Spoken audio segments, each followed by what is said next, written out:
Good evening, Melbourne. Good evening, Brendan. Good to see you. Father Nick, always a pleasure to see you. How you going? Good, another Sunday night, but out of lockdown, finally. Yes, we made it. We did. Well, for the second time, I suppose, we made it out of lockdown. No, this one's for real. We're not going. This, I this one's going refuse. to last, you reckon? I refuse any further lockdowns. Please, Lord, protect us from a third wave because I'm ready. I'm ready for things to start kicking off again. Welcome to Sunday Night Live, everyone. Welcome if you're listening live or if you're catching up during the week. If you are listening live this evening, make sure you put some comments in the comment box. It's good to see you there. Welcome back, Trident, Animation, and James. Glad to have you. Haircut. One of the many things you're able to do now here once we're out of lockdown. Doesn't take long for me to get a haircut these days. So, Brendan, what was something you did this week that you hadn't been able to do beforehand? That I haven't been. I went to a friend's place and I did some exercise. Exercise you could have done in lockdown. No. See, he has a gym at home. He has like a home gym. He's There like you go. basically going to be a personal trainer. Anyway, Okay. I was able to do that. Able to pump the iron, Father. I don't know if you're noticing any difference. You're filling out that screen just a little bit more than what you normally do, Brendan. I think I'm too close to the camera as always. But this week, Father, I did something Yes. that I haven't done before. Learnt the cello. No, it's still sitting there. $500 if anyone's interested. Just putting the word out there. No, I didn't learn that. I celebrated feels like the wrong word, but I got dressed up for Halloween Right. Why? and I carved pumpkins and I listened. I put together a Halloween playlist. It was a lot of fun. I watched Was a there scary movie as well. was there a reason for this? Like you were just looking for something different this week or Well, this year? well, I've been think like when I was back when I was a Protestant, I always just thought that Halloween was out of the question. Like, what is this horrible pagan festival? But from what I've heard and from what I've been recently kind of gauging and picking up, it's got Catholic roots. Tell us more. Well, today is All Saints Day, is it not? It is the 1st of November, All Saints Day. All Saints Day, and Halloween means I think it comes from Hallows Eve. All Hallows Eve. All Yes. Hallows Eve. So it was the eve before All Saints Day, and therefore it was. That's the origin. I feel like I should have a bit more of a spiel than that. But the idea is like you like dressing up, like a remembering of the dead. You're remembering the dead. So the kind of the costumes and the dress ups and whatnot was just as as a reminder of. Yeah, is that it? Because isn't that All Souls Day, which is on the 2nd of November? Look, you'd think that, So I but think isn't it sort of an anti Saints Day? Sort of it's the opposing. I don't know. I really don't know. well, It's never look, I really been a listened thing to we've celebrated. look. There's a man who articulated it better than I was, and it's Ask Father Josh. I don't know if you've come across that before. Ascension Presents. Yeah. Ask Father. Oh, I can't do the voice at all. Anyway, he's a really cool priest. You're very cool. Sorry, don't take that. You're a very cool priest. And Right. later on, we've got Father Michael Papadon preach, who's arguably even cooler with a name like Papadon. Um, anyway, Father Josh is also a cool priest. All priests are cool. Anyway, he's a particularly cool priest, and he spoke about it. And I will put a link for people to listen to it so they can articulate. He can articulate better than I can as to why Right. celebrating Halloween is an an okay thing to do. Thanks, Bertha. Bertha is in the comments tonight, and she dressed up for Halloween just like you did, Brendan. Jerry, I'm not going to. I'm just going to put you in the sin bin for starting so early, having a go at me in the comments this evening. Oh, actually, Um, that's a good point. They are some lovely AirPods, Father. oh no, thank you. Yes, a You're little. upgrading. Yeah, I'm not quite sure of them, but I thought I'd give them a go tonight because things are changing here, and there's the normal headphones in the church this week, so You're I not. had to go Well, it what just I looks had. like you're getting more high tech. more high tech as we go on. It was the last week for most of the programming here on Melbourne Praise. Now that churches have reopened, which I suppose is one of the other really exciting things for most people this week, is hopefully that some of you have had the opportunity to get back to Mass or some of the other sacraments with the lifting of restrictions here, at least to 10 here in the cities and 20 in the country areas. So it was nice to sort of celebrate Mass with the congregation again. Did you get to Mass this week at all, Brendan? Or Yeah, I was able to get to Mass. So we got, what is it? The limits are 10 people now. So I was able to, what is it? Feels like a golden ticket being able to get into Mass. Yeah. So, but as you mentioned, it's All Saints Day today, and it's one of those times where All Saints Day falls on a Sunday, which doesn't always. So hopefully people got a chance to listen to some of the All Saints Day readings, which are it's a great feast in the life of the church each year. But the readings in particular, I found they spoke quite sort of poignantly to the experience that we're all sort of living through at the moment. In the first reading, we hear from. Sorry, Siri's just decided to go a little bit crazy on me. We hear from the book of Revelation in the first reading that great line that the saints are the ones who, depending on the translation you read, have been through the great trial, or the RSV speaks of survived a great distress. And I sort of thought, wow, sort of it really speaks to us at the moment, if you know what I mean. And the saints are those great intercessors for us, for those great examples that they have been through the great trials.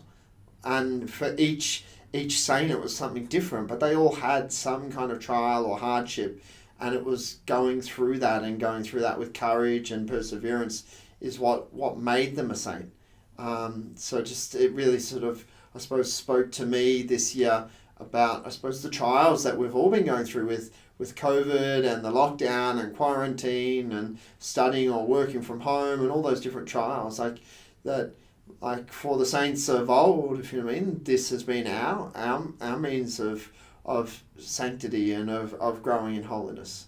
And then, of course, we had the response to the psalm, which was just this beautiful line, Lord, these are the people who long to see your face.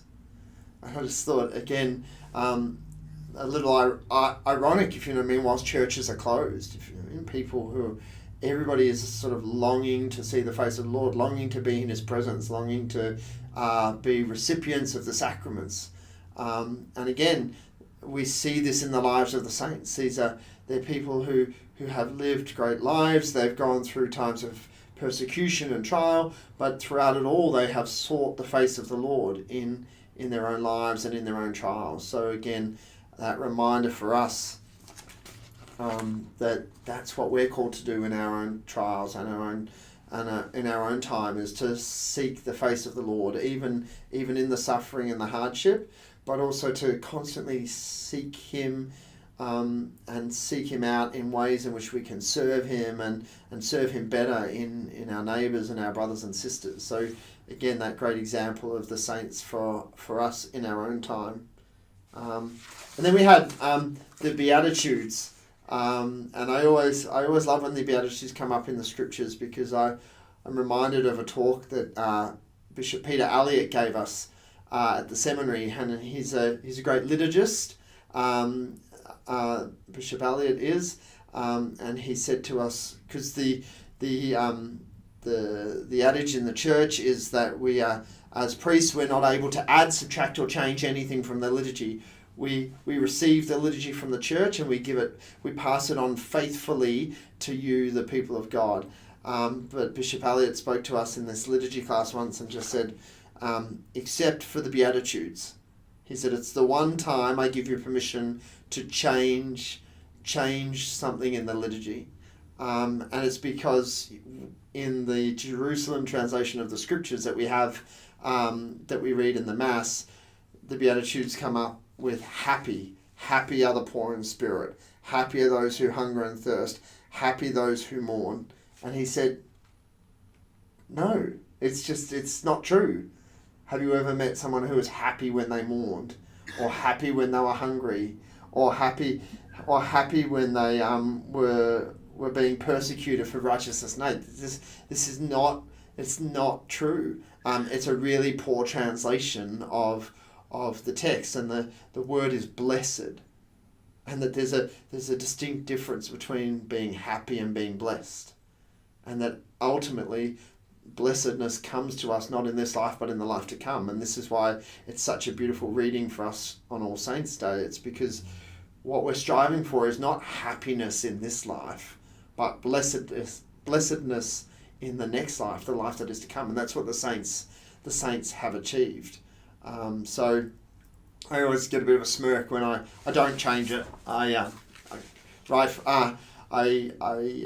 take on board the bishop's point, but I don't follow him. I say happy, but I always say happy with a bit of a smirk, and then I get to preach about it and talk about blessedness in my homily. So, was there anything in particular about All Saints Day that I spoke to you, Brendan? It's a beautiful thing, and it always for me is a reminder of how grateful I am to be Catholic, and how we don't believe that death is a barrier to our life as a Christian. Like that death is not the end. Death is not put a pause on us as a Christian. Like death is entering into the next stage of the Christian walk, which is, as a Christian, that means either purgatory or heaven. But that puts us in a place where we're still able to pray for those on earth. And, as a Protestant, Protestants don't have the blessing or the privilege to be able to pray to the saints, but also they don't have the privilege of being able to pray for the dead, because they don't believe in that idea. So for me, it's always such a beautiful reminder, and reignites my love for the faith. I was able to visit a cemetery today to pray for the dead, because I think it's a plenary indulgence for doing that. So I was able to go. But that's okay. What was that? That's for tomorrow, but that's okay. I think it's throughout the November 1st to November 8th. Yeah, well, but I also saw that the Holy See has extended the plenary indulgence for the whole of November, because people are obviously still suffering from lockdown at this stage. So both Bertha and James were able to get to Mass for the first time. Praise God. So that's great. And Michael and Rebecca are organising a baptism now that their churches are open, because I suppose that's one thing that we forget. There's lots of other sacraments that have been held off this year, not just Mass and confession. So with the reopening of churches, and hopefully with the numbers staying low, then lots of people can organise baptisms and the other sacraments that they need. I would really love, Brendan, to have a lovely segue here from our topic of All Saints to your top 5 topic for this week, but I think the only way I could say it is, well, if anything, saints, once they get to heaven, they get their just desserts. That's good. I like that. So the top, which is a great link to your top 5 this week, Brendan, which is top 5 desserts. Which again, this is a wonderful suggestion from Ashley, who sent in like a massive list of top 5s for us, and I'm just so thankful. Anyway, desserts was on there, and I thought, I'm not a sweet tooth. But I remember one of our previous top 5s, it was like top 5 drinks, and like most of them were sugary drinks. And I think I've realized I'm a sweet tooth, but I just like things in moderation. Okay, here we go. Number 5 then. Here we go. Number 5 is sticky date pudding. Okay. And like, as a kid, I thought that I thought that it was terrible. And I realized the whole way that it was because sticky date pudding, I know it has dates in it, but it should never have the pits in it. It should never have anything crunchy or dangerous. Anyhow, as of late, I've recently had just my brother makes just the best sticky date pudding. Big shout out to Stephen. And you got to get the sauce just right. You get the temperature all going. Bit of ice cream. Anyway, that's number 5. Do you like sticky date pudding, Father? I would. Yeah, I wouldn't order it on a menu, but yeah, I don't mind it. It's a nice, good winter dessert. That's it. That's why. Okay. Sticky date pudding, number 5. Number 4. Number 4, arguably, I don't know if this is actually a dessert, but it's sweet and I like it, and I would consider it a dessert. And it's a caramel frappe from McDonald's. Is it a dessert? Yes or no? I think the sugar content would have to put it in the dessert category, surely. But I'm glad, because you get the crushed ice, the bit of, I don't know if it's chocolate milkshake, it basically feels like that. Bit of chocolate milkshake, and then you get the whipped cream just all over the top, and with the like this chocolate caramel sauce. I don't think they actually do the caramel anymore. It might just be chocolate. But anyway, Macca's does it spot on. Get it if you haven't had it. Jerry agrees with you. Caramel frappe, very Melburnian, she says. Okay, number 3. Number 3 is gelato or gelati. Okay. Is there a difference? Just whether you're being... I think gelato is the plural of gelati. Anyway, gelato, but or maybe it's the other way. It's the other way around. I think we had this conversation when we were in Rome about flavours. What flavours? Okay. I've got a very strict gelato policy. You only what's I should remember this, but I don't. We went to Rome together last year, and I don't remember it. What was your strict policy? Dark chocolate and lemon. Yum. Together. Dark chocolate though, is it gelati or gelato? Yeah. No. Mm-mm. Chocolate and lemon, together. So I suppose you get the heaviness of the chocolate, but then you get the light kind of. Yeah, exactly. Yeah, nice. Okay, a lemon definitely. Lemon gelato or gelati if it's. I'm gonna need some clarification. We have Father Michael, he's our guest, and he's been signaling to me which one's right. Now I've totally got it confused in my head. Hopefully he can clarify us for us a little bit later. Anyway, number 3, that's gelato or gelati. Yep. Number two is a Krispy Kreme donut. I normally allow, Brendan, like one sort of aberration to your list. And I sort of gave that to you with the caramel frappe, which is a drink rather than a dessert. But I allowed it. Now you're adding a donut. I don't know. I'd be really happy to hear from people in the comments as to whether a donut is considered dessert. I think it's probably more of a snack food or a sweet Look, it depends on pastry or like something from the bakery. Well, it depends on how much of it you have. But come on, you like them though, right? You're not just saying that because you don't like Krispy Kreme donuts. I don't know, I like them, but I wouldn't sit down like you've invited my friends and my family to a dinner party and then get to the end of the meal and bring out a box of 12 assorted Krispy Kreme donuts. I would love that.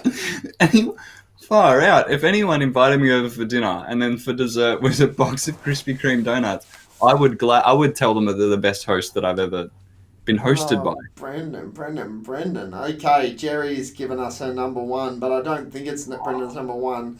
I think he's left What? Because I'm unsophisticated? Is that why? No, I just know what your number 1 is going to be, and even if it's not your number 1, you put it in there just to annoy me. I'm sure of it. So we've gone sticky date pudding, caramel frappe, not a dessert, gelato, dessert, Krispy Kreme, not a dessert. So your top 4 include 2 that aren't desserts, but your number 1, which is always number 1 for a reason, Brendan, it's flan, isn't it? It's flan. It's flan. Flan. I shouldn't say flan is life, but in terms of desserts, it's what breathes life into all other desserts. I discovered the wonders of flan on our Camino journey about it was a year and a bit ago now, and and by flan we're talking about creme caramel, really, aren't we? Creme caramel, yeah, but not like homemade. Like you're talking out of talking straight from like straight from the cup, like the. Yeah. Anyway, I really 4-pack in the fridge section of your supermarket. Yeah, that's the perfect kind. Like the one that you know has not been made with real milk, but rather just like some like condensed milk. That's the perfect kind of flan. This is where my problem is. And Bertha has put in rice custard, creme caramel, bread and butter pudding. Anything that's got baked milk in it, it's off my list to start with. Well, look. I don't think milk is meant to be cooked, apart from in a cappuccino. Well, I disagree. And if I might just add one other thing about flan, I don't think this is not heretical. It's not. It's a good. There's a flan brotherhood, the Flanciscans. If anyone's interested in joining, I am Brother Flanthony, and my brother Francis will also be able to assist you into joining this brotherhood. It's sisterhood as well. So we'll just let us know. We'll give you a name. You have to express your love of Flan, and then we'll get that all sorted out. Art Layton's joining this evening, and he says, "Fantastic, Brendan, fantastic." Fantastic. So anyway, thanks, Layton. Flan as your number one. You haven't set the com box on fire like you normally do. So I don't think you have many supporters for your number one this week. Surely chocolate fondant or like a chocolate lava pudding has got to be up there. It doesn't even make your top 5, Brendan. Come on. It doesn't. It's just too much. It's an explosion of sugar. It's just too much. Oh, come on now. But go on though. Sorry. I'll let you have. Sorry, the chocolate fondant is an explosion of sugar, says the man who had caramel frappe and Krispy Kreme donuts in his list. It's all about quantity. That's a good point. Anyway, so you're giving me. You know what we should do? You got to have. It's Father's top 3. Tell me what your top 3 are, Father. So fondue lava cake. There would have to be one. If it's on a menu, I'd get it every time. If only to be able to say that was a really bad one. You know what I mean? So that would be my number 1. I think the other thing would have to be a good piece of apple pie, or like apple crumble, or an apple pie with crumble topping, and some really good ice cream. And I think that would have to be my number 3, and that's connoisseur ice cream. I just don't think you can top it. We're looking for sponsors anyway, whoever the makers of connoisseur ice cream are. Connoisseur, is that the brand name? Yeah, it's like Peter's, but connoisseurs. Yeah, it's and what flavor? Just any of them? Any of them. There's a coffee one, a vanilla one. Don't have it all the time, but we generally don't have ice cream in my house. But when you do, you either buy 4 tubs across the year, or you buy 1 tub and you really enjoy it. So that's where I'm going to put my apple crumble is better than apple pie due to the difficulty of processing apples into a pie. Yeah, there you go. Wait, so, Jerry, I thought Brendo would have included an Anglo-Indian dessert. Yeah, again, more cooked milk. They like to cook the milk as well, I think, don't they? Well, Jerry, look, I know your mum makes some wonderful... I know I'm 1/8 Indian, but I still need some help. So if you want to send me some desserts, I'm totally open. Okay, well, thank you, Brendan. And if keep adding any suggestions into the comments tonight if you want to. But it's that time where we let our guest, who's patiently been waiting out there in the waiting room, into this conversation. And it'd be really interested to hear what his top desserts are. Father Michael Kong, better known as Papa Don Preach. Papa Don Preach. You're very welcome to be with us this evening. How are you? Very good. Good evening, everyone. I can tell my first dessert will be mint chocolate chip. Ooh. Ice cream. Mint chocolate chip ice cream. Okay, there you go. Not a bad choice, actually. Not a bad choice. I've tried to try to find the middle ground, but yes. So now you wear quite a few hats, but one of them is the chaplain to ACU, and I noticed that you've been doing Father's Kitchen Rules as part of your online ministry. Tell us a little bit about that. Well, yes, that's the program that I do with our ACU students once a week in the evening to share some recipe and cook together. And while we're having a chat, like you guys are tonight, we have a very different topics throughout the week and share some very light meal that students can afford. So that's one of the way we do it. Peppermint choc chip ice cream. I haven't tried it yet, but we may try it one day. Or flan. I haven't actually tried to cook flan, so we'll make flan sometime. What sort of meals are there? They're not just like 2-minute noodles, I imagine. What?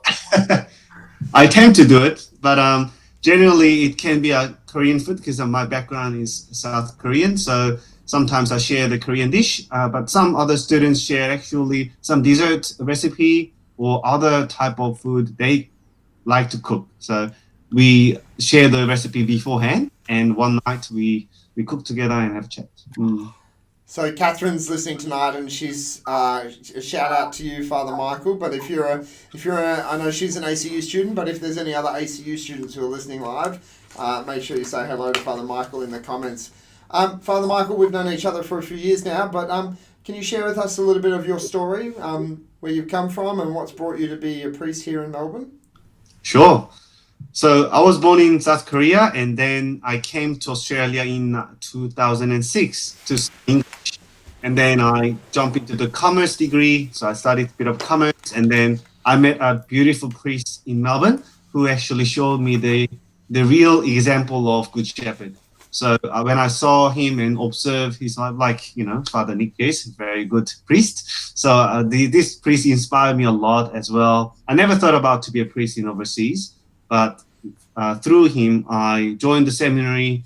And in 2014, I became a priest for Melbourne Archdiocese. So now I'm at Australian Catholic University as a chaplain. Beautiful. Whereabouts is that parish? St. Oliver Plunkett at Pascoe. Excellent. Can you tell us a little bit about your role at Australian Catholic University here in Melbourne? What, I suppose, even before lockdown, what was life as a chaplain at ACU like? Well, if our ACU students are watching this, they may agree that I was there to have fun. Basically, it's so much fun with the students, and obviously I'm not there only for students but also staff as well. So it's a bit of a mixture and different levels of ministry, but basically I'm there to support not only spiritually but also other ways that the students going through their uni life. I'm there to support them, and also I have two pastoral associates, one for the student and one for the staff. So three of us as a one team at the campus ministry to look after the well-beings of our students and staff. And how did that change, I suppose, with COVID and campuses going online this year? Well, one of the big challenges that we can't play Uno at the campus anymore. So we try to find the digital Uno or other playing games with students on the internet platform. But before even the COVID, I and our team did some internet conversation called The Last Supper. So that program is we go to the restaurant with some students and have a meal and have a conversation, and then it will be on live streamed. So we sort of adapted contents to the current content called Father's Kitchen Rule. And also we need to create more contents which will be suitable at this stage. But it's not the same, obviously. We can't really touch or, have a big hug or, share the coffee or even beer after uni. So it's not the same. But we try to connect with each other and support each other as much as we can. I think that's one of the important things, isn't it? That obviously campus life is more than just sitting in classes. And even Exactly. though classes can go online, students are missing a lot more than just sort of being able to go to class when they miss out on university. What are some of the other ways that as a campus ministry team you've sort of been trying to reach out to students during lockdown? So myself and other pastoral associates try to contact them through Facebook message or Instagram, what do you call it, DM? Is it right? Yeah, DM, I think so. And other some devices that I don't know yet. That's the young people have more platforms that they should communicate. But also they also contact me through those channels as well, and through those daily events, different format like prayer group or connect group or a bit of a fun group. So that's how we sort of connect each other during this time. On Facebook, you go by the name Papa Don Preached. Can you tell us where that came from? Sure. So a few years ago, I thought about to start some internet platform gathering with the people who don't know about Catholic faith or not really into our religion and don't know about the Christ. And I realized that, okay, how can we actually approach them and be there where they are at the moment? And one of our media lecture, I'm studying media as well. One of our media lecturer told me that, "Oh, Father, just try to pick some catchy name for your platforms." I said, "Okay." And then this person told me that, "How Papa don't preach?" So it's like, that's a Madonna song. And no, we can say Papa as a father in Italian, do brother in Italian, so without apostrophe T, and preach is preaching. So I'm basically trying to preach the gospel to the people out there on the internet. So that comes with Papa don't preach without apostrophe T. And so your preaching style is different. You approach it in your own sort of unique way. What's some of the interesting things you've been doing on your channel and on your Facebook page? Sure. And I try to approach different levels of people, and including Melbourne Prayer, like Father Nicholas Pierce and Brendan. I think a lot of people already into the faith, and we have lots of programs and platforms that can try to find the deeper level of teachings of the church and their faith. But I also realize that there are so many people who don't even know about this. So I'm trying to be MSG, like a salt and pepper for the food. So, and MSG can be master seed of God as well.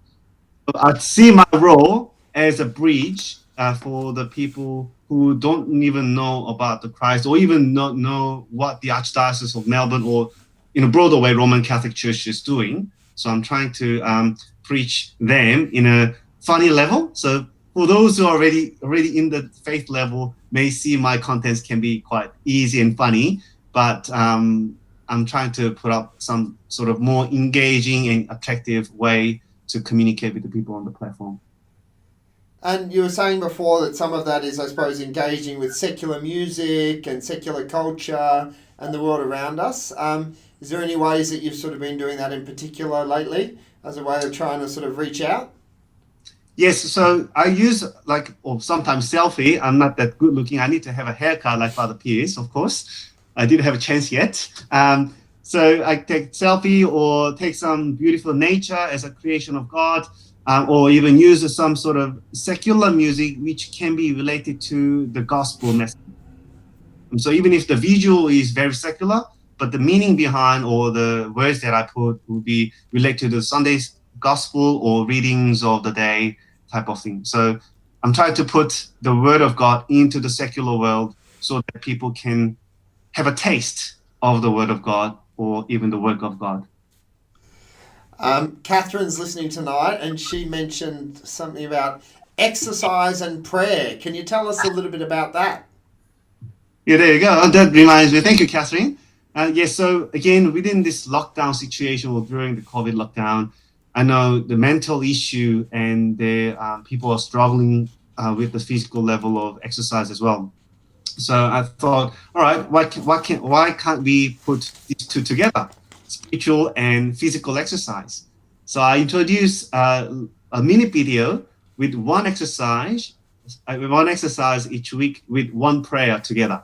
So when you do push-ups, you can have Our Father, or if you do the squat, you can have Glory Be type of thing. So you keep it up your physical and spiritual health at the same time. That's a good idea. Do you have a rosary workout? I think that's too long. Actually, the rosary workout I normally do when I go for a walk. That's a good one. All right, I'll have to keep that. Because I was thinking if you did the Our Fathers on a push-up and some squats on the Hail Marys, there could be something there. But I think the good thing is that if Melbourne Prayer keeps doing with the rosary and Angelus, I don't know whether Father Pierce allows me to do it, but you can play that as a background and you can. Yeah. But I think it's such a good idea, that we can pray when exercising. I think that there's nothing. We're told to pray always, and I think that there's no reason why we can't, in whatever we're doing, make it in a way that's lifting up to God. When I went exercising with my friend earlier in the week, and he's got his own little home gym, and he trains so hard, and it makes me think, when I was watching him, I'm like, I wish I put as much effort into my spiritual life as he's putting into his workout right now. So I think that's a beautiful thing. So good to see.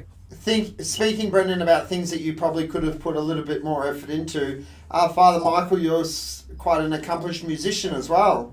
You play the violin. Any advice to Brendan, who spent about 3.5 minutes trying to learn the cello and then gave up? What about any advice for budding musicians out there? Well, look, practice. And if you like to share, we can have a jam now. We can visit me as my visitor, the visitor of the day, and we can do some jams. So recently, actually today, I uploaded the piece of music with Father Andrew Choi, who is also a beautiful organist. So we to play a piece of music for the people. Beautiful. Just listen and reflect on the Word of God or the Gospel of the day. Father Well- Michael, how has... Sorry, Brendan. I was just, Father Michael, you might have, I don't know if you've played the cello before. I think you play the violin, is that right? Yes, I do. Yes. I'm sure it's a transferable skill. So Brendan's you'll trying have to sell a maybe cello. you'll have to show me the way. I would love for us to duet some. No, I said no. I'm not playing this cello anymore. I'm giving it up. You might be reigniting a love of the cello back in my heart, Father Michael. No worries. Come along. Father Michael, how has lockdown been for you as a priest? Obviously, unable to celebrate the sacraments for your people, unable to be on campus. How have you found it personally? Well, personally, of course, very challenging, and I have shifted from one church to the other during this lockdown for the need of that community. And actually, I haven't met a lot of parishioners at the current parish, and so it's very challenging. But I was very delightful to meet, a few small number of people a couple of weeks ago outdoor, and then yesterday and today we opened up the church for indoor mass. So I was very grateful. But again, it's not the same. But as I mentioned it, that we try our best to keep it up the spiritual and physical level of health as well. And obviously, I do some exercise as well as prayer, daily prayer, and offering the mass. So I'll show you that all the priests and the local parish priests, especially, they will be going through the similar situation and have a lot of challenges as well. So your prayer, your support will be much appreciated, and as well as we are, praying for you too. So it's very challenging, isn't it? Yeah. Any advice for our uni students as they're heading then into this last couple of weeks of SWAT vac and then exams and getting those last few essays done? Any advice for your students or other students who might be listening? Very good. So you guys have done a lot of good work, and especially under this very challenging situation, you achieved a lot, and we all know that it was tough. So this is the last minute or last week of your exam or your semester. So try your best. Don't lose your hope. You can do it until the end. And once you finish it, hopefully we have a bit of a more freedom to go out and enjoy your holidays. But don't forget to pray before the exam or before the essay and finish up with the prayer. And I think it is such a powerful tool and instrument, not only violin and cello, but the beautiful instrument that we can play. And I can introduce one simple prayer, but I think it's most powerful is the sign of the cross. So if you don't have time because you're so busy as a uni student to do the essays or exam, make sure you make a sign of cross once a day or, even more often. I think that's such a beautiful prayer that you can keep it. Maybe don't get up and do any squats or anything during the exam though. Maybe just normal prayer on that time. We're almost out of time, Father Michael, but we've been asking all of our guests over the last 28 weeks now. Was there something in particular that you've learned about yourself during lockdown that you're going to really try and take into your post-lockdown life? Yeah, I think, of course. And this is not only me, but for all of you who are watching this, is that don't lose your hope. Yes, we are under a lot of difficulties and challenges, but we have hope in Christ, in God. And God loves us. He is with us all the time. So again, try to continue to pray for each other and support each other, because that's how I keep it up myself in a positive way. Pray and make sure your friends or even people who are around you are okay, or send a message quickly, or, all different sorts of ways. We try to maintain this positive energy and atmosphere in us and with us, and only God can give us that peace. So we can go through this together. Cheers. Thanks very much, Father Michael, and thanks for coming on tonight and being with us, and for all the great work that you're doing with students and online here in Melbourne. So keep up the good work as well. Thank you. Thanks for having me here. And on behalf of audience as well as me as a followers of you, the Melbourne Prayer, thank you so much for your hard work during this time to offer all these prayer services and different contents for the people out there. So thank you. Cheers. Okay, Thanks, God bless. Yep. Thanks, Brendan.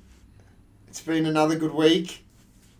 Thank you. No, it has been, and it's exciting. I think that as things get to open up a bit more, I think it's going to be a really exciting time for us here in Melbourne, and I think that people are keen and eager to get back to church, and I think the young people of Melbourne are keen to see each other again and to have our things like holy hour and theology at the pub when it's going to be possible to open those things back up. So I'm getting really excited, and I think that for anyone who's listening, get excited as well, because it's like really, like, I'm serious about this. I think we're heading into some really good times, and we've got to stay close to the Lord and keep our prayer running strong. And if there's been any apathy that has snuck into our souls, that we need to pray for the Lord to take that away, because the salvation of souls is so important. The sacraments are so important.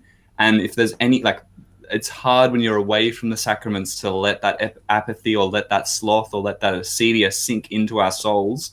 But if we just pray for the Lord to give us the grace to reignite our love again, he will do that because he wants to. He's got the Holy Spirit on hold and ready for us if we just let it in. So get excited and get ready to return back into the life of the community.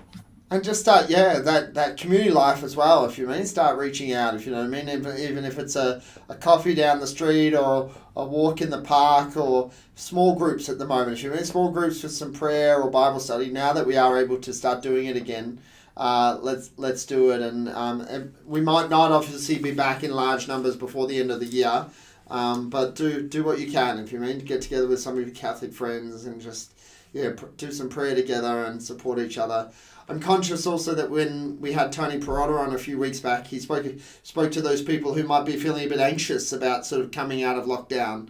That there's some people who the quieter life suits, but just really encouraging you not to be anxious, but just to get back out there and reach out and connect with other people, because it's an important part of, especially growing in that life of faith, is doing that as a member of the church community. But also, as you said, there's some great stuff going to happen here in the church in Melbourne in the next few months and into next year. So let's just get going, get excited, and looking forward to what it is. But we're going to be with you till at least the end of the year. Is that what we're doing, Brendan? I think that's the plan. We might change up the format, but it's just whatever's going to work best for us and work best for you guys for listening in as well. So we've come this far, so we're gonna keep doing something. We don't know what it is, but it's gonna keep going in one format or another. But keep on keeping on, everyone. If you are listening live tonight, remember to spread the word with your friends. The podcast's available on both Google and Apple, so you can either search Melbourne Praise or Sunday Night Live, and make sure you find the Facebook page, facebook.com/Melbourne Praise. But otherwise, Brendan, that's it for another week, and we'll be back next Sunday night with a whole another weekly roundup. And you never know, we might have a new American president by then, or we might have the same one again. It's Wednesday's D-Day if you've got any interest in American politics. So that'll be an interesting day. Melbourne Cup Day. Any tips, Brendan? Melbourne Cup Day. Ooh, I'm not really a betting man. I haven't bet on any horses. I'm not aware of any horses.